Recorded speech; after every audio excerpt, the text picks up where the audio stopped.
ఈరోజు దేవుని మాట 120వ కీర్తన 7వ వచనం.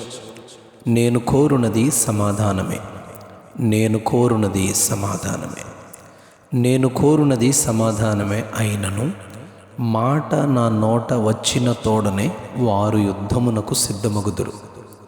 ఇశ్రాయేలు రాజైన దావీదు తన జీవిత అనుభవమును కీర్తనగా వ్రాసుకుని దేవుని స్తుతించారు. మొదటి వచనంలో 120వ కీర్తన మొదటి వచనంలో దావీదు ఇలా చెబుతారు: నా శ్రమలో నేను యెహోవాకు మొరపెట్టి తిని ఆయన నాకు ఉత్తరమిచ్చెను.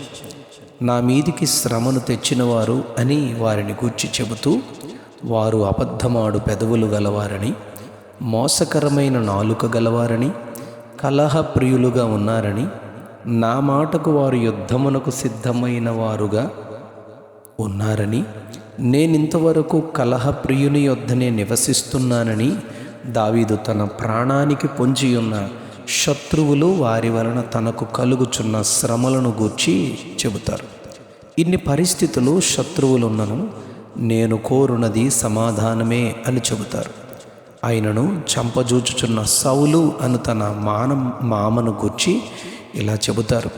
సమూయేలు మొదటి గ్రంథం 24వ అధ్యాయం 11వ వచనంలో, నా వలన నీకు కీడు ఏమాత్రమును రాదు, నాలో తప్పిదము ఎంత మాత్రమును లేదని నీవు తెలుసుకోవచ్చు.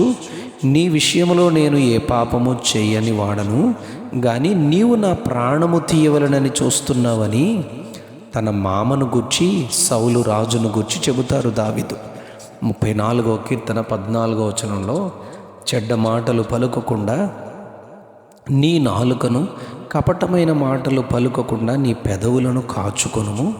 కీడు చేయుట మాని మేలు చేయుము, సమాధానము వెదకి దాని వెంటాడుము అని దావీదు మహారాజే చెబుతారు.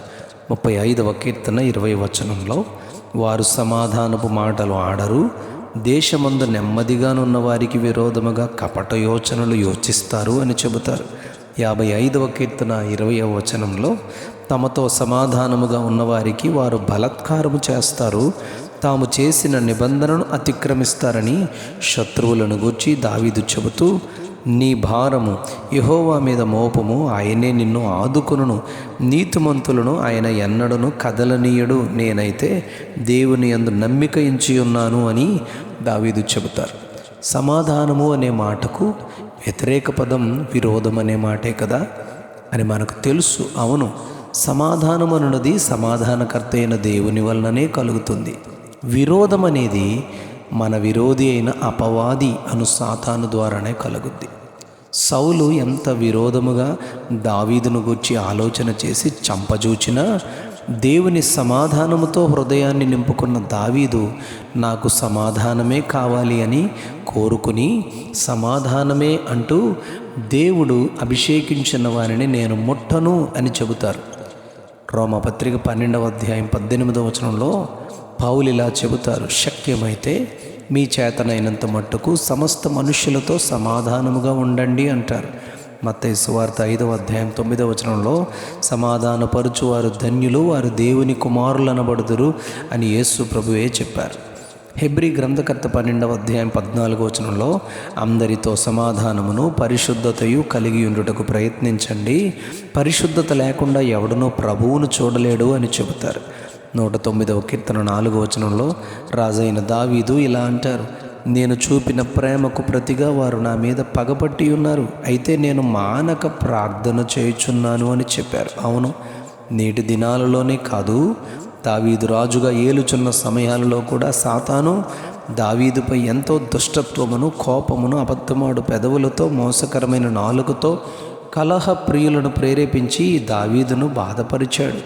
కానీ దావీదు నేను కోరునది సమాధానమే అని చెబుతారు.